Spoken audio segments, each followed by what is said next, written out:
National Weather Service in Upton, New York has issued a severe thunderstorm warning for Passaic County in northeast New Jersey, Bergen County in northeast New Jersey, northern Essex County in northeast New Jersey, until 9:30 p.m. At 8:48 p.m., National Weather Service Doppler radar indicated a severe thunderstorm capable of producing quarter-size hail and damaging winds in excess of 60 miles per hour.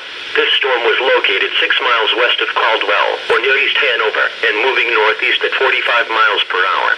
Other locations in the warning include but are not limited to Fairfield, Bloomfield, Pompton Lakes, Wayne, Passaic, Paterson, Hawthorne, Ridgewood, Hackensack, Ramsey, Paramus, Barnell, Bergenfield, and Norwood. In addition to large hail and damaging winds, continuous cloud-to-ground lightning is occurring with this storm. Move indoors immediately. Lightning is one of nature's #1 killers. Remember, if you can hear thunder, you are close enough to be struck by lightning. A severe thunderstorm watch remains in effect until 10 p.m. Sunday evening for northeast New Jersey and southeast New York.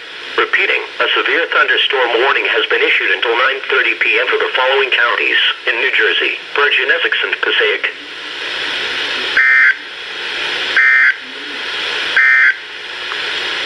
The official national